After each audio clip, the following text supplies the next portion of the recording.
name's Hiten Patel. I'm an assistant professor in the Department of Urology, and I'm very happy to be giving this talk.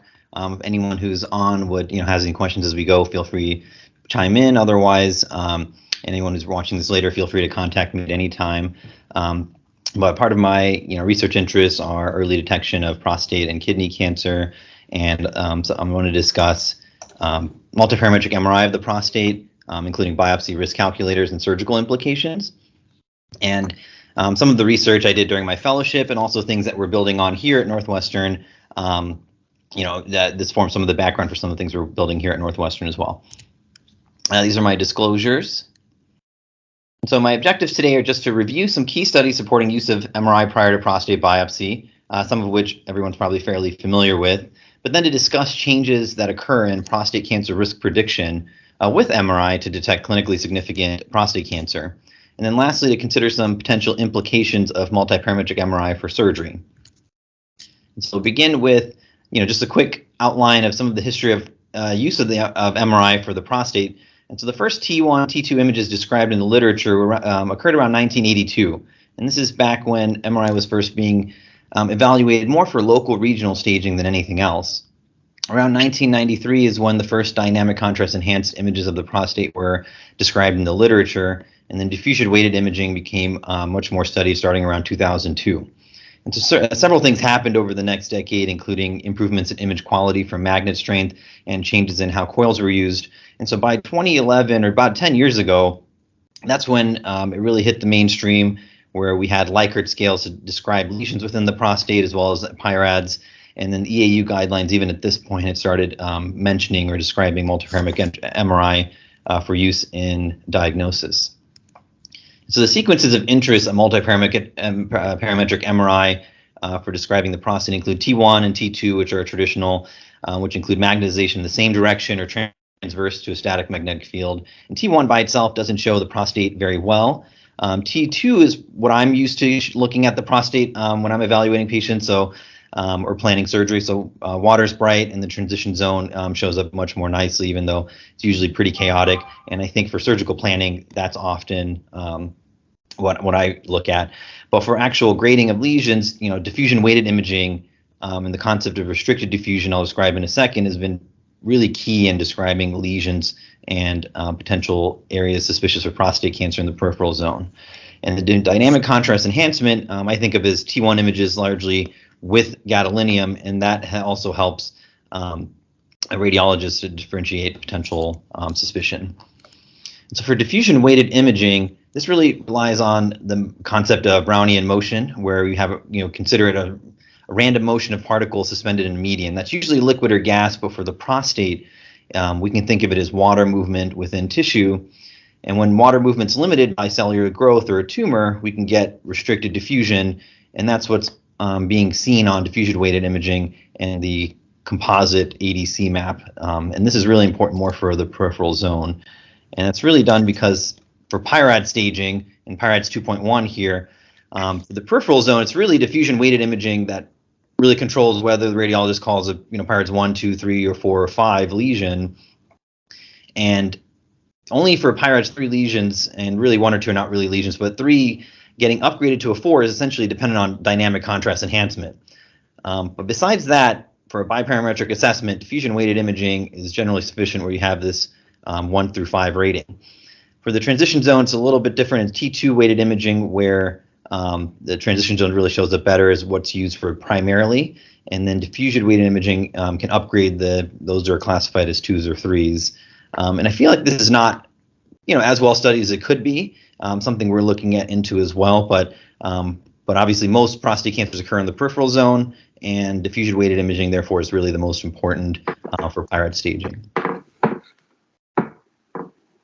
So these are just some appearances of peripheral zone lesions. So on T2, again, what I'm used to more looking at, but then diffusion weighted imaging. So for PIRADS 3 lesion, we think of it as a heterogeneous signal, moderate hypointensity, and on the ADC map here on the top right, you can see kind of a not very clear borders, but definitely a darkness. And again, diffusion weighting is kind of brighter on the DWI, but on the ADC map is a little bit more clear. By the time you get to a PIRADS 4 lesion, it's definitely more well circumscribed, and the way I think of it is it's less than 1.5 centimeters. And if it's a larger lesion or greater than 1.5 centimeters on the bottom right, well circumscribed, or just a large lesion in general, that's where you get a PIRATS 5 categorization. And so why study multiparametric MRI? I think these are the primary reasons. One is that we know there have been limitations to truss and transrectal ultrasound to differentiate neoplastic and benign tissues. There's some more advanced, ultrasound technology now that may be a little bit better, but in general, urologists had a poor time identifying it, at least, at the time of biopsy, if there's any suspicious areas. We know there's an overdetection of clinically insignificant prostate cancer, which has led to overtreatment. And then also, I think just as importantly, underdetection of clinically significant prostate cancer. And this is where we often have high clinical suspicion that a patient may harbor prostate cancer despite a negative biopsy. And specifically the problem of the anterior tumor, which may not be sampled very well with a transrectal biopsy via, which is a more most traditional approach. Even though nowadays I think transperineal, as it's becoming more employed, may be able to better sample the anterior region. And then obviously we know there's morbidity and burden both for upfront and repeat prostate biopsies. And this is important because our goal is to detect this clinically significant prostate cancer up front, whereas for many patients, they have a prior negative biopsy and changes occur over time, and it's very likely that there was potentially cancer present previously where this high clinical suspicion existed, but we didn't have a great sampling method to be able to detect it as convincingly. And so up to 2016, this is kind of the state and kind of the list of studies that described, that were clinically useful studies that described MRI, and what led to a consensus statement by the AUA and SAR on use of multiparametric MRI for patients who had a prior negative biopsy. And for those, they said, where a PIRATS 3 to 5 lesion was detected, that patient may potentially warrant a repeat biopsy. They said cognitive targeting was reasonable in the absence of targeting technology, and that at least 2 targeted cores should be taken from each potential lesion. They left it up to kind of a case-specific decision on whether concurrent systematic sampling would be helpful, especially because a lot of these patients may have had a biopsy recently. But I think a lot of this does hold, especially in the prior negative setting. And at this point now, and again, cognitive targeting, all these things are things we talk about in research now. But these are, I think, good general guidelines. And since 2016, there have been a number, and this is just a sampling of studies I selected that I think have really have been important and kind of changed the clinical paradigm. And obviously PROMISE and Precision are the two that a lot of people are aware of from 2017, 2018. And then onwards, there have been, I think, several cohorts where there's been important data. So a lot of these are paired diagnostic studies where the same patients had, an MRI, potentially targeted and systematic biopsy. And some are randomized controlled trials where patients are randomized to either an MRI-based diagnostic approach or those without MRI. And then a few are a little bit different, but what they have in common is now they're all being done, or largely being done, in the biopsy naive setting. There's some that include mixed cohorts, and especially the bottom two, Stockholm 3 and the Guthenberg 2 trial, the last one of which is ongoing, include a mix of patients, and that's because in a screening trial, which is what they're designed as, you're going to get a mix of patients, and these are the two, you get basically a representative sample of patients undergoing screening. So I just wanted to briefly touch on a few of them, just to give our background. So the PROMISE trial was the first, and I think kind of a paradigm shifting study as well, along with Precision. And this is a study which was a single arm cohort where all patients received multiparametric MRI, and they found that MRI was more sensitive than a truss biopsy. And it's important to recognize that no targeted biopsies were actually performed in PROMISE. The reference was a template mapping prostate biopsy, not something we really do in clinical practice where there's 60 cores were taken, but a great way to get a good gold standard to sample the prostate. This is oversaturation biopsy. And their definition of clinically significant prostate cancer was presence of grade group 3 or higher cancer, or a long cancer core length 6 millimeters or longer. And so, what's important from PROMISE is the takeaways are that a quarter of patients, or 27% of patients, had a negative MRI. And that despite this 27% of patients having a negative MRI, the sensitivity of MRI, again, just as a yes-no classification, do you have a lesion or suspicion or not, the sensitivity was 93%. And so you could detect almost, the vast majority of patients with clinically significant prostate cancer based on their definition despite potentially 27% being classified as negative. And that's higher than the 48% for trust biopsy. But I think, potentially more important is, while most studies nowadays use grade group 2 or higher Gleason score, 3+4 or higher to define clinically significant prostate cancer that we'd want to detect. And in that case, the negative predictive value, again, sensitivity is still very high, 88% versus 48%, but the negative predictive value is actually only about 76%. And so by having patients with negative MRI, basically the 24% of patients with the negative MRI potentially have clinically significant prostate cancer in this cohort. It's still better than trust biopsy at 63%. But the real question is, this is based on having an MRI and then potentially having a template mapping prostate biopsy to detect all of the cancer versus a systematic trust biopsy. So can a targeted biopsy really, really simulate this or really estimate this? And I don't think it can, but the new gold standard, I think, in clinical practice is a combination of a targeted systematic biopsy. And so we have to remember that there's potentially still patients that are missed that have clinically significant prostate cancer, even though we have a little bit better guidance with MRI and improvements, obviously, in performance over trust alone. And then I think that's where precision really comes in and makes a lot of sense, is that they actually randomize patients to receiving MRI followed by biopsy, a targeted biopsy, in the case of a positive MRI, and then no biopsy in the case of a negative MRI. And they showed a similar proportion of patients had a negative MRI, about 28%. And in this sample, what's important is that in the MRI arm, despite 28% not getting a targeted biopsy and then 72% getting a targeted biopsy and no systematic cores, versus a standard kind of trust biopsy approach for all, they were able to show that grade group 1 detection was decreased about 13%, which was part of the intended goal, but also the primary outcome was grade group 2 or higher prostate cancer detection. And they showed that the MRI arm, despite doing only targeted biopsy and having a quarter of patients not need a biopsy, detected up to 12% potentially more grade group 2 or higher prostate cancers than a trust biopsy for all approach. And that's important because this study was, designed as a non-inferiority study, and I don't think really this was expected at all. And I don't think future data really supports that there's a 12% difference. And so, this trial I think was very well done, but this difference is actually much smaller than 12%, I think, with the evidence we have now since precision.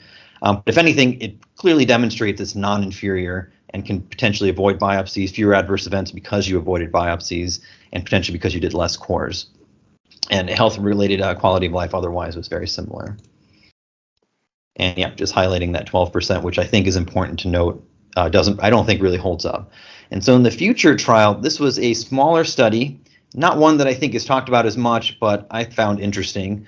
They randomized patients who had a prior negative biopsy, so this is not in the biopsy naive setting, to getting software fusion targeted biopsies, cognitive fusion biopsies, or in-bore MRI kind of prostate biopsies. And they randomized 3 groups. They were hoping for 150 in each group, so it's an underpowered sample because a smaller proportion were found with lesions than they expected, but I think 35% is probably reasonable for the prior negative biopsy setting for how many patients will actually have a lesion.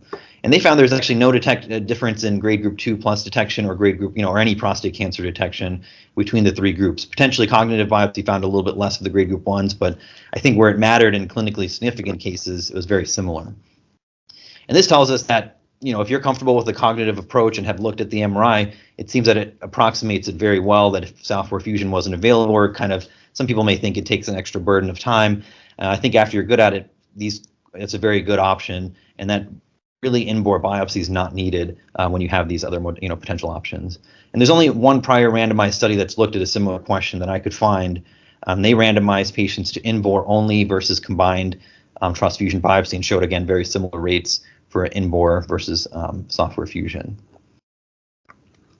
And this is the one paradiagnostic trial that I'll mention.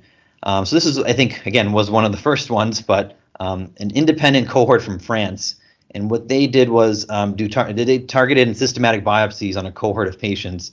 Found that 21% had with an MRI had a negative MRI, but all patients were included for this comparison. And they found that if you compare targeted and systematic cores on the same patient, there's about a maybe 2.4% difference in clinically significant prostate cancer detection. So not really 12% like precision showed, but 2%. And I think that's what most of the data shows.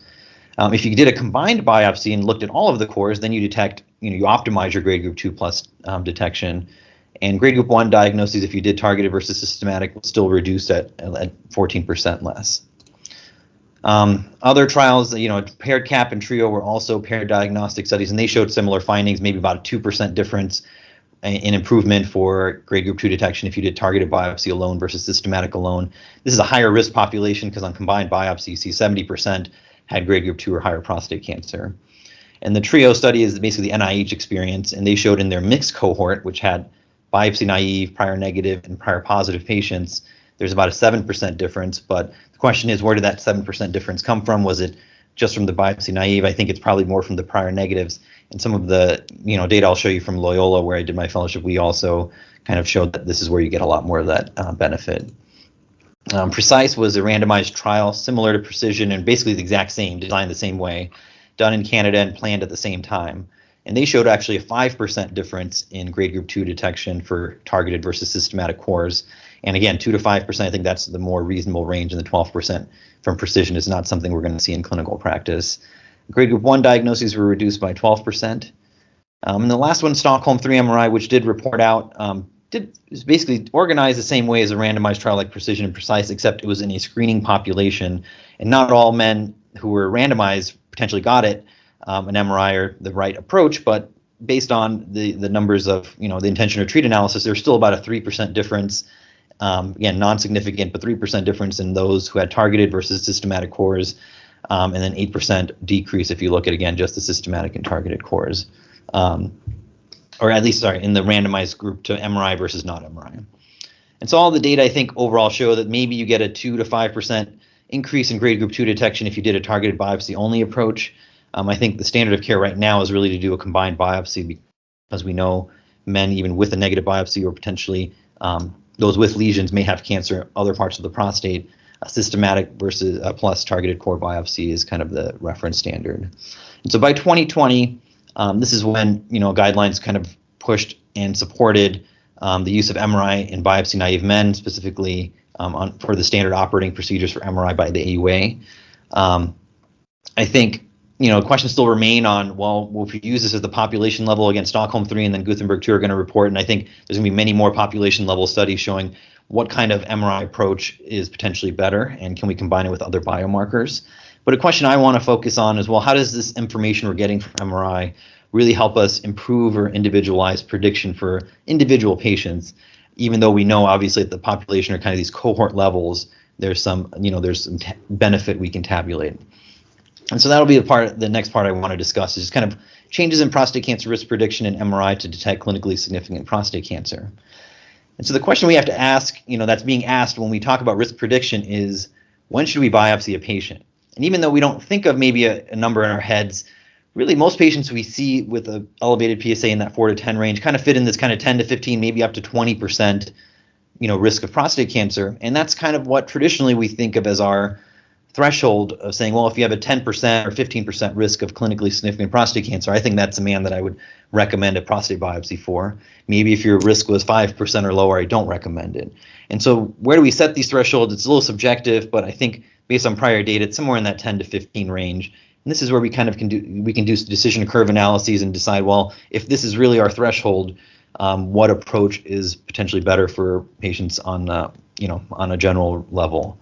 And so we have to remember multiparametric MRI not only changes risk assessment, where we have lesions that have higher or lower risk of prostate cancer, but also sampling. And so relative to traditional tools, this sampling really changes the outcome. And it's not really factored into our traditional tools. And so how much can MRI really improve our individualized prostate cancer risk prediction? Well, we think about our traditional risk calculators, which started in around 2006, and we're familiar with the PCPT trial and the ERSPC trials. And the placebo arm of the PCPT and then data from the European randomized study for screening for prostate cancer really led to these two risk calculators being implemented, potentially not as widely used as they could have been, but at least available since 2006 and then updated in 2012. Just not from the data, but just to change the outcome to no prostate cancer, grade group 1 or grade group 2 or higher, since in the last decade, we've really been more focused on trying to detect men with grade group 2 or higher prostate cancer and potentially avoid those that have grade group 1 that may harbor grade group 1 disease. So that's what the adjustment was in 2012. But the data is all from, obviously, when these trials were done years before 2006. And so in 2018, what happened is that there was one study where they combined many cohorts in Europe and the United States, and they had, at this point we had so much data that was collected on prostate biopsies done via this kind of traditional approach and these traditional variables, that they were able to update the PCPT variables and kind of modernize them. And the same variables were kept, which was age, race, family history of prostate cancer, clinical stage, or basically DRE, PSA, and prior biopsy history. So these are the standard variables, and by in 2018, they were updated to potentially be more relevant for clinical use today. Prostate volume was not included. Again, generally, trust is not usually done until the time of biopsy, so we don't really have a great estimate. And then DRE is a little bit variable based on kind of clinician experience and just reproducibility, that it wasn't really factored in. So PSA density is not really factored in here, even though that's another important factor that potentially, besides MRI, can improve our ability to detect, advise a man on whether they have a higher or lower risk of harboring prostate cancer. And so what were the limitations for even this update? So there's maybe a minor improvement in discrimination for the PVCG model, so maybe up to 75%, but only about 3% difference than PCPT. So pretty minor in discrimination, maybe better calibrated, so you can rely on the predictions. But if you use it at the population level, you may get a little bit more benefit. And the risk calculators, again, are only as good as the data fed into it. So if you now have MRI data available, well, you have to use it. You can't really rely on these previous estimates because it changes not just risk assessment again, but sampling. So if we have these MRI risk categories based on PIRADS, that's clearly going to increase our area under the curve for predicting this outcome compared to traditional factors. But the sampling that's occurring is now based on targeted and usually plus systematic biopsy, which is now our gold standard. And this could actually reduce your AUC because, the PCPT and other models are used to finding prostate cancer based on systematic biopsy, and now you're changing what the outcome is. So your expected outcome versus your observed outcome is going to be very different when you sample it this way than when you sample it by systematic biopsy alone. And so those are the issues, and these are some burning questions I had, things I want to talk about. And again, I'll frame it with data from Loyola University Medical Center, just because that's what I've used. But we're also looking at some of these things at Northwestern now. But my first question was, well, is the difference in biopsy setting really just due to PIRADS? So could PIRADS distribution, we know that there's higher detection of prostate cancer for men who are biopsy naive. Those are prior negatives are going to have a lower detection rate, but we really want to find out who has clinically significant prostate cancer. And so does MRI help us because maybe there's just a lower PIRADS distribution for prior negative patients and a higher PIRADS distribution for biopsy naive patients? And does that really explain the differences in prostate cancer risk?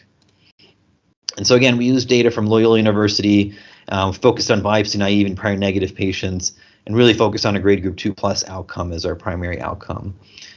And what we found is that for prior negative patients, they had a lower detection of any prostate cancer in grade group 2. So there's about a half rate of any prostate cancer, grade group 2 prostate cancer, for men who have previously had a negative biopsy. And that's not unexpected.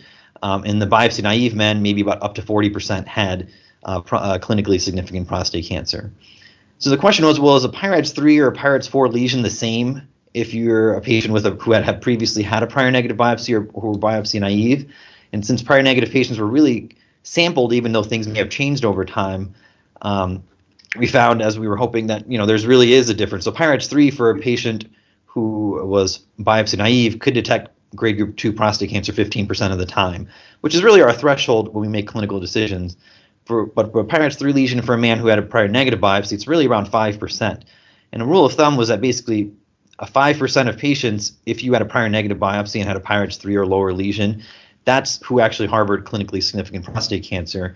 And that's kind of below, I think, our clinical threshold. So if we potentially use that as our rule of thumb and use that as a cutoff, we could do a decision curve analysis and say, well, what's our potential benefit of avoiding biopsies if that's a threshold that we're willing to accept, this 5.3% for this low risk group. And so we found that predictors of clinically significant prostate cancer in both groups were as expected traditional factors like age, prostate volume, PIRADS, and PSA. And obviously now we can look at PSA density because MRI really gives you that volume up front. And then predictors of clinically significant prostate cancer in the biopsy-naive patient, also family history and race were important. But in a multivariable model, we found that, well, we could avoid 46% of biopsies without missing clinically significant prostate cancer by using a model-based or multivariable model approach. And if you just use that PIRADS 4 cutoff and say, hey, in prior negative patients, I'm only going to biopsy those who have PIRADS 4 or 5 lesions, you can still potentially avoid about a third of biopsies with an equivalent strategy of not missing clinically significant prostate cancer. Based on, again, these are thresholds. We set around 15%, but you could set it lower at saying, well, I really want to biopsy anyone who has a 10% or higher chance, but you can kind of adjust that performance based on your individual preference. And so really it showed that biopsy setting and PIRADS both provide independent predictive value. You need to consider them together, and I think you're going to get a lot of benefit if we include that in modeling. The second thing we kind of, one other burning question I had as well, sampling by MRI for targeted and systematic, for targeted biopsies can be very different in systematic trusts. And we've shown that, the previous studies I discussed showed that in the trial setting, there's a lot of difference in if we did an MRI targeted biopsy. It's definitely non-inferior, and in some trials potentially superior to systematic biopsy. But what about if we evaluate it in clinical practice, effectiveness and actual use in the clinical setting? And so what we wanted to ask was, what's the relative benefit of targeted and systematic biopsies here, and potentially a combined biopsy approach, which is more of the common approach in clinical practice now, and specifically for these important subgroups, so PIRADS and by those who had prior negative or biopsy naive in the biopsy naive setting. And so for this study, I used the Loyola cohort, but we also combined patients with a cohort at University of Alabama and Birmingham, had about 1,200 patients, and showed that grade group 2 detection, when you look at targeted versus systematic cores, was increased, again, about 5%. And this is a mixed cohort, of course, for those who had prior negative or biopsy naive patients. And grade group 1 detection was reduced. And the real benefit among those patients who had PIRADS 5 lesions, targeted biopsy really increased that clinically significant prostate cancer detection. Whereas in PIRADS 3 patients, doing a more targeted biopsy approach decreased grade group 1 diagnoses was the primary benefit, whereas the detection of clinically significant prostate cancer was the same for targeted or systematic cores. And then for PIRADS 4 patients, it was really the same. You could have both benefits of increasing clinically significant prostate cancer diagnoses and decreasing grade group 1.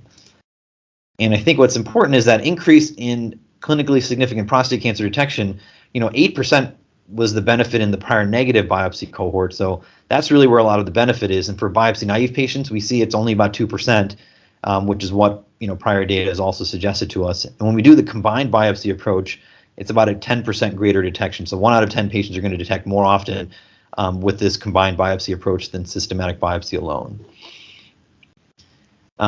We also had a decrease in grade group 1 diagnosis, obviously whether you did looked at the prior negative biopsy setting or biopsy naive patients, but really you lost that benefit when you did a combined biopsy.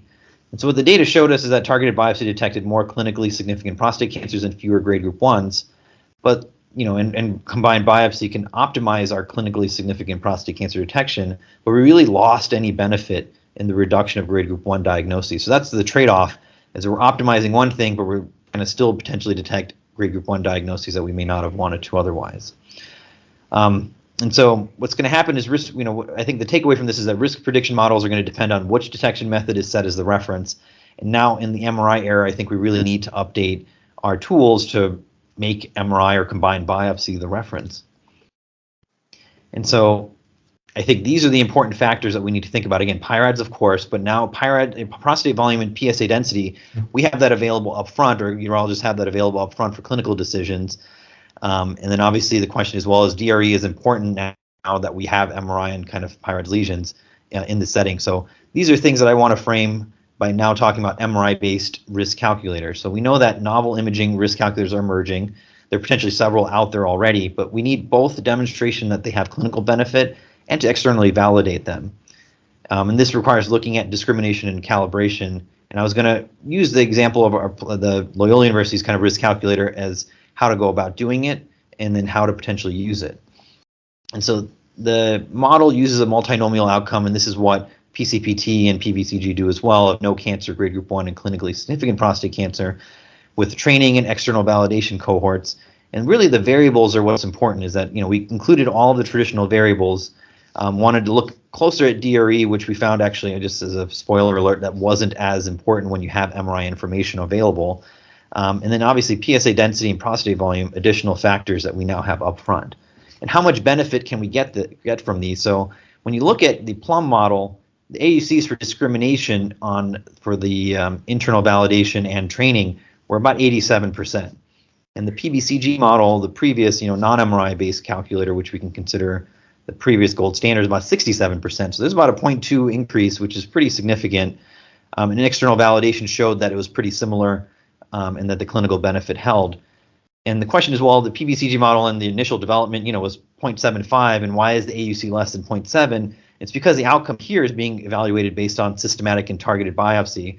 And so it just shows that previous models' performances are actually less, or the traditional models are going to perform less now that we have MRI available because of sampling, and not because just of discrimination. How strongly did PSA density help us? Well, it helped a lot. So the base model from about an AUC of 69% increased about 10% just because of PSA density.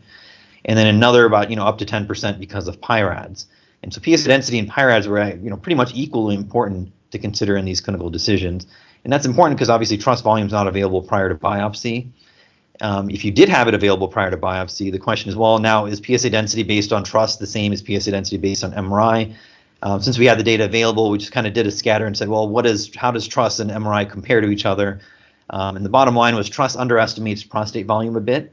It's small, only 8% up to about an 80 cc prostate. After you get to large prostates, over 75.5, this was a threshold we set. Every cc of an increase is actually about 40% lower if you use a truss estimate compared to MRI. And this held up in our subset that we looked at surgical pathology as well. And so about 26% of patients may change a PSA density category above or below 0.15 if you use MRI, where most are going to decrease because MRI is going to have a larger volume, compared to if you used a truss estimate.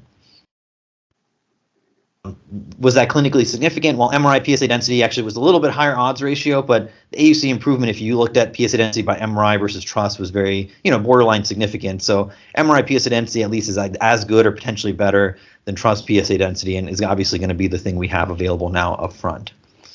And when we look at calibration of the model, well, is what we expect what we observe? Well, the PBCG model was obviously here because of the sampling issue, not very well calibrated, whereas the PLUM model or the MRI-based model was obviously well calibrated, even in this is the external validation subset, still very good. So as long as you used an MRI-based approach, regardless of where you did it, it was very good. When we look at our decision curve analysis, again, similar to the previous prior negative biopsy and biopsy naive comparison we did, well, a PLUM model, if we used with a potential threshold of missing clinically significant prostate cancer of up to 7.5, could potentially avoid up to 40% of biopsies versus about 20% with our traditional tools. So just kind of getting an estimate of how much better are we with MRI-based risk calculators compared to before. And these are kind of the final variables that were included. Again, PIRADS, prostate volume made a big difference, as did PSA density. And so I think these kind of tools, integrating them into the EMR, obviously putting them online, and this is available. Most publications make it, anytime an MRI-based risk calculator is available, they usually publish an Excel-based, calculator too. So this is something I've been using for patients all the time, is when they come in, and especially whether they're biopsy naive or prior negative, I use this to get number estimates.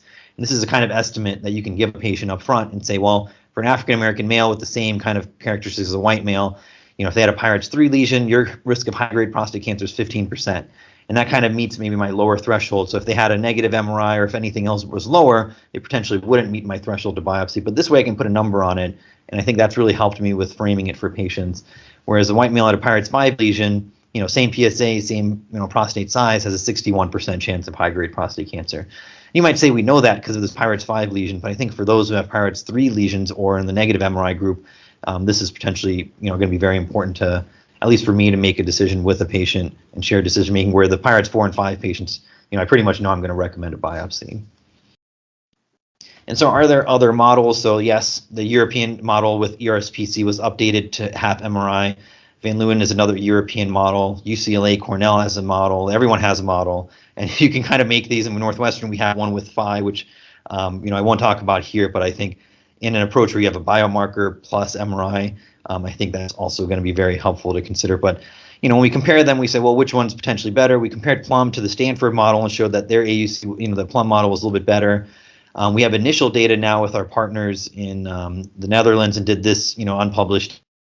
We compared these four and found actually they're very similar. So the calibration was similar, and again, in the Norwegian cohort and the European cohort, it was very high, and in the US-based cohort from Birmingham, also very similar and high. Calibration was pretty good. Maybe for the UCLA and Van Leeuwen models are a little bit off, but the European ERSPC model was very good, and the lines work out well. So what's the bottom line? These MRI-based models have very similar performance for discrimination. PLUM and ERSPC were better calibrated, but so maybe that the population you use it, whether it's a European population or whether you're concerned about diversity in terms of race, which is factored into PLUM but not into the European model, when implementing for clinical use could be, a consideration. And obviously this requires upfront MRI for all patients. The Northwestern model that we're updating, since we're using a lot of prostate health index to make decisions on do you need an MRI and are you going to undergo biopsy, I think that just changes selection a little bit, and it's going to be helpful, I think, within our Northwestern system, which we have almost finalized, and that's going to be, I think, useful internally. So as other biomarkers, adjunct tests get incorporated, I think it's useful to do that. But I think in a setting where you're primarily relying on MRI, we know that it doesn't matter which model you use, but if you use them, you can potentially make better decisions. Some other considerations, I won't go into the detail as well. One thought is MRI gives us more than volume and PIRADS grading. It can give us lesion location, and specifically if a patient has an anterior prostatic lesion. And so when we look at this, we know from our MRI-based data and sampling these tumors, anterior prostatic lesions do have almost a double risk of harboring prostate cancer, clinically significant prostate cancer, than a peripheral zone similar PIRADS lesion. And that's just data we've shown as well. But the question is, well, we know African-American men, at least traditionally, some studies have said, well, they tend to have more anterior lesions. And in an MRI-based approach, is there a little bit more of an equivalence? And I think a lot of this is due to disparities where traditionally the anterior region was not well sampled, and African-American men may not have been getting as prompt of care or recommendations for biopsy. That's why they were showing a lot of this changes. But in an MRI-based approach and in cohort, the rate of anterior prostatic lesions is actually very similar for African-American and Caucasian men, and the detection of clinically significant prostate cancer is very similar in the two as well. And the last thing to touch on is we know there's variation in care between, not care, but in reading MRIs as well as performance of prostate biopsies. So whether you actually detect clinically significant prostate cancer may be dependent on who potentially read it and which urologist was doing your biopsy. And so this is a publication from 2020 where they looked at variation across different centers and showed that there was a difference in positive predictive value for when you had a positive or a negative MRI. So if you had a positive MRI at one center, you may only detect clinically significant prostate cancer 20% of the time, and it was potentially up to 70% of the time if you were at a different center. And so some of this, could it be due to the underlying risk pool? Yes. But even when they looked at highly suspicious lesions, PIRADS 4 to 5, you still saw this distribution. And, at least within our 10 radiologists during my fellowship, we looked at similar rates and we see a similar variation even within a single center. And so I think that really reads to, well, we need to have some maybe dedicated reader education. I think there's a lot more of this now, and obviously people who are fellowship trained now in MRI, I think, are going to be, potentially different. But, we've seen that dedicated reader education can improve accuracy and confidence in the literature. And then also there's potentially computer-aided methods that can improve sensitivity and help radiologists make these decisions and try to make it so that there's a little bit more consistency in what's a PIRADS 3, 4, 5 lesion across individuals. So, on the numbers we see in these studies are kind of the summary, but you can tell that based on each center, potentially doing internal review and validation, I know done here as well, of those who have negative MRIs that have clinically significant prostate cancer, going back and saying, well, can we look at this and why is that the case? We know that there's variation. And so I think the summary here is that MRI changes risk assessment and sampling. Obviously, PIRADS is a strong risk classifier. DRE we've shown is a little bit less important in the MRI era, that maybe it just correlates with potentially having a PIRADS 4 or 5 lesion. Volume and PSA density are now available up front. we can tell who has an anterior prostatic lesion, maybe a better candidate for maybe a TP biopsy rather than a transrectal biopsy. And then there's a lot of room for quality improvement efforts related to this variation. And then the last thing I'm going to touch on is, well, now that we have a lot of this anatomic information up front, are there potential implications of MRI for surgery? And so first question is, does multiparametric MRI impact surgical decisions? And so there was a nice systematic review in the literature that showed that, across reported studies, it showed that there was a modification of the initial surgical plan or template for nerve sparing in up to about a third of cases across those that described using MRI up front. And, looking at what a surgeon's preoperative, assessment was before looking at the MRI and then afterwards. And they showed that a little bit more often than preservation, it was more likely to lead to a more aggressive or less nerve-sparing approach because of the MRI findings. But a significant proportion also potentially led to more preservation based on maybe comfort of seeing where the lesion was.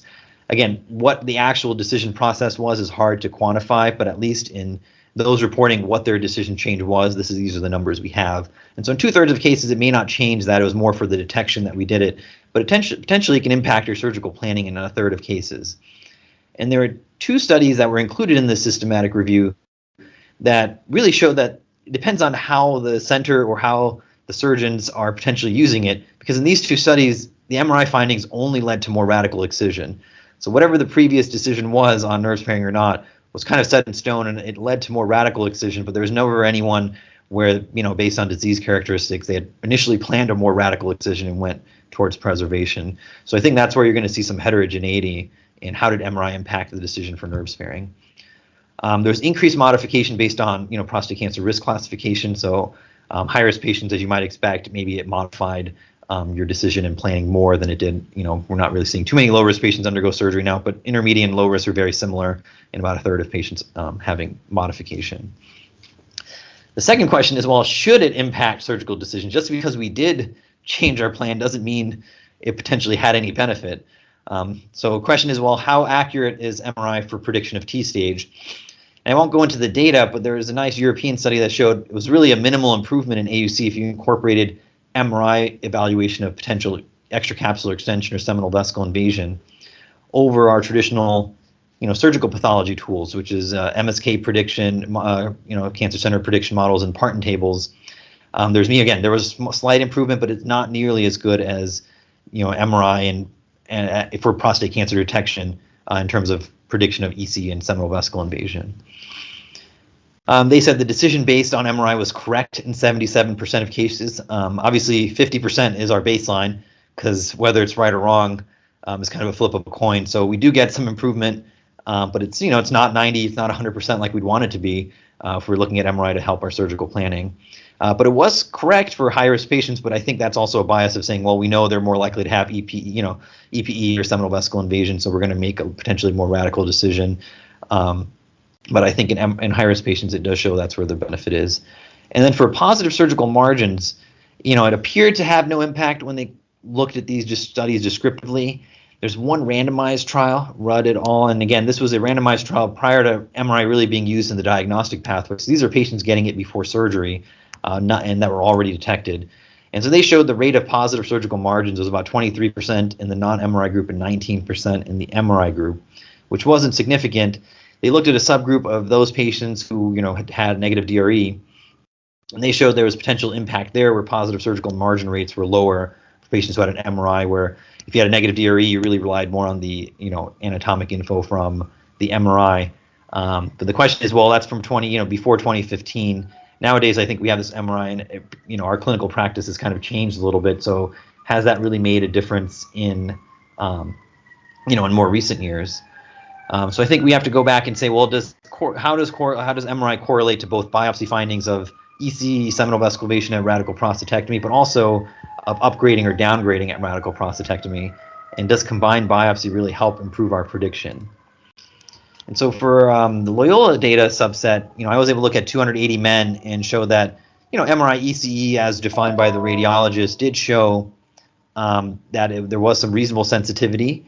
And, these are performance characteristics that are not great. But when we look at the actual breakdown, when a radiologist reads that there's no contact of the MRI lesion with the prostate capsule, the proportion is about 2/3 who don't have it, but potentially up to a third that still do have extracapsular extension despite being listed as no contact or narrow contact.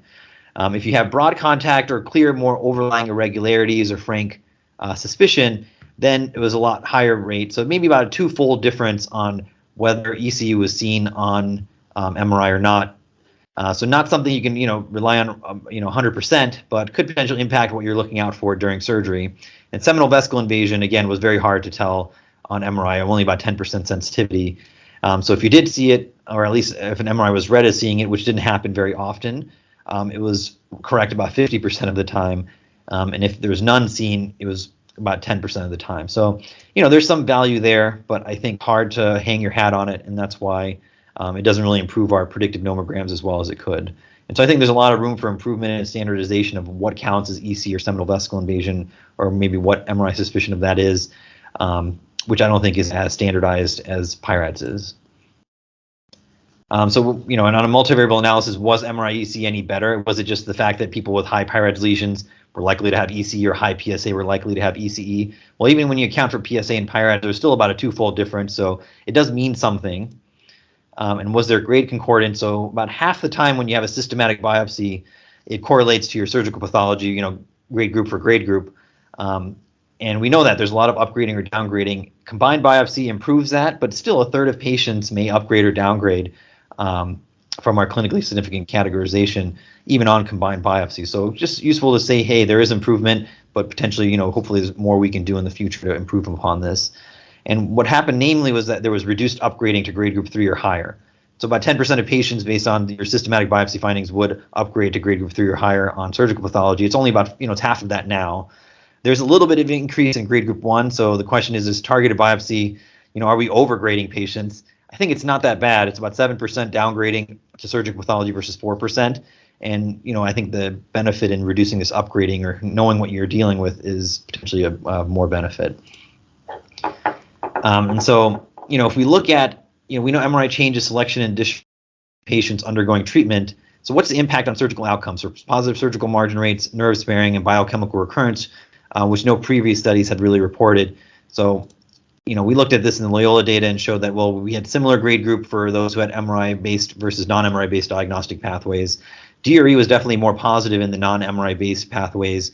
But again, these are older patients, and the question is, are we just not doing it as well, or what the clinical implications are now in the MRI era? And there were similar radical prostatectomy grade group and PT stage.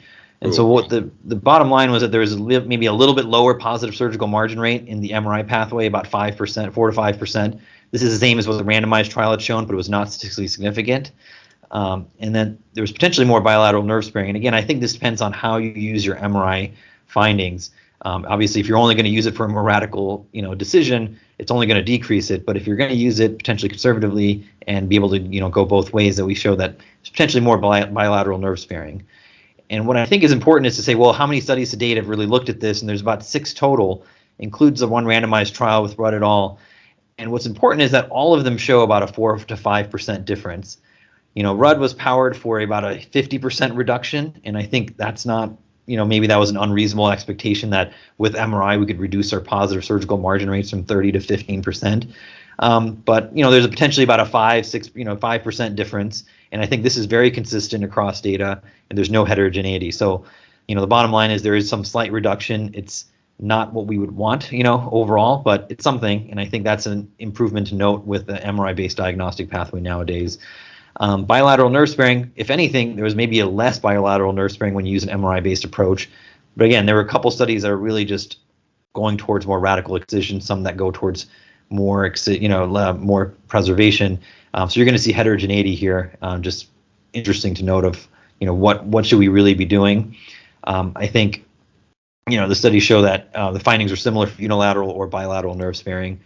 But the bottom line is, our oncologic outcomes, does this impact biochemical recurrence? Survival, I think it's going to be very minimal impact, but for biochemical recurrence, there's maybe a 5% difference, which is similar to the rate of change in the positive surgical margins, but at least in this small sample, there's only about 300 patients in each arm. The 5% difference was significant for biochemical recurrence, which didn't correlate to was the positive surgical margin really contributing towards it. But I think this is initial and early data showing that there could be a benefit. And I think, now that data is maturing, we're going to see a lot more of this come out. But, no prior studies, I think, have kind of looked at this well. So conclusions, as from the earlier part of the talk, MRI has changed the way we screen, diagnose, and treat prostate cancer. Obviously, risk stratification is affected mostly by, PI-RADS and biopsy setting, but obviously PSA density as well that we can get from prostate volume. Combined biopsy optimizes detection of clinically significant prostate cancer, but we have to acknowledge that, we are losing that benefit in grade group 1 reduction. And so your approach, whether you do a targeted only approach or a combined biopsy approach, really is kind of the pro-con list of, do we want to optimize clinically significant prostate cancer further, or are we wanting to reduce our burden of detecting grade group 1 patients? I think we showed that MRI-based risk calculators, are now getting more available and are significantly outperforming our traditional tools to help avoid more biopsies if we use them rationally in shared decision making. And that now we're beginning to see that there are implications for diagnosis and management, potentially improvement of our variation, as well as the presence of anterior lesions, which could also be now incorporated into our decision making, prediction of extracapsular extension, and potentially prostate cancer or radical prostatectomy outcomes impacting our surgical decision making and having at least a slight impact on potential biochemical recurrence postoperatively. These are just some of my acknowledgments of teams that have kind of helped with a lot of the studies and efforts over the last several years that I've worked with on our MRI data, and I'm happy to take any questions. But thank you for giving me the opportunity to kind of share this data and kind of my thoughts on MRI and the use in diagnosis and management of prostate cancer. And if there's any questions or any discussion, happy to take them. But otherwise, if anyone has any questions or thoughts later. These are just my thoughts. Obviously, there'll be some differing opinions, but these are things I'm hoping to look at more within the Northwestern system and kind of how these factors can be used to improve care for our patients too. Dr. Patel, this is Dave Castellino from Radiology. I really enjoyed your talk and appreciate you giving it to the group. Can you hear me okay? Yeah, for sure. So one of the trends that I've noted since we started doing prostate MR here, going back to about 2010, I'd say that's when things started to take off here. It seems to me that more recently we're seeing more patients that are in their 40s that are getting prostate MRs with PSAs of 1.5 and 2. And, and one of the urologists said to me, "Oh, I'm glad to see that you guys actually call some MRs normal every once in a while." So I'm just, I think what we're seeing is patients who are probably, if I got a straight answer, the urologist would say, yeah, I think we're probably sending you more patients now that we would consider lower risk of having cancer. How much of it is driven by the patient? How much of it is driven by convenience? How much of it is urologists just, liking to see the MRI and getting that information to again, as you had mentioned, kind of improve their risk stratification for that particular patient. And obviously that impacts our numbers, because I think part of it for us is getting used to being objective with applying the criteria that PI-RADS offers. But, when you get used to calling a certain number of cases or calling a certain number of positive, and now you seem to be seeing a different patient population. So that's kind of been one of my personal struggles. And, I always tell the fellows, I try not to be biased by, I try to read these as objectively as possible, which is not easy because so many of the criteria are subjective. And I don't think everybody appreciates how subjective PI-RADS is. But that being said, I try to not be biased by what the PSA is, what the PSA density is, who the urologist is that's sending me the patients, the patient age, etc. So these are kind of evolving, and I believe I'll have to go back and look at our numbers again. But I don't know if you had any feel about kind of my general description of the situation that I'm encountering in the last few years. Yeah, no, I think, having tests available makes it so we're obviously going to use them more often than if they were not available. And so that's part of, it's part of the issue, but it's also the rational decision making of, there are trends of saying, well, if your PSA is, under 1 if you're in your 40s, and having that, screening test up front, that can be beneficial in at least making it so that we can recommend, oh, you don't need screening more than every 5 years, and you don't even come back until you're 6. We can make that decision. And so that's why I think we're using that maybe potentially more upfront, is to find those patients. But then when you're in the 1 to 3 range, and there's some other decisions that need to be made, I think I use it more for saying, well, that's going to help me decide how often you're screening, or if we need to start screening for you earlier if I saw someone with a lower PSA at a young age. And I think that's hopefully where most people are using it. But that threshold of 2 for the younger patients, I think that is something that is talked about. And I would hope we're using our tests such as like prostate health index up front. It's not really validated in the 2 to 4 range, but we're sometimes using it in that range. And so sometimes interpreting what does that value mean before we make a decision, because that's kind of our preferred test. And I know Dr. Ross and Dr. Schaefer like using that too, and it's helped us a lot and potentially avoid MRIs that we may not need to order. But I've had 1 or 2 younger patients, and hopefully we're using like family history and those other factors too. But I think coming up with the objective criteria and doing what you're doing is, that makes the most sense. And I think, it's hard. It's up for us to, interpret that data.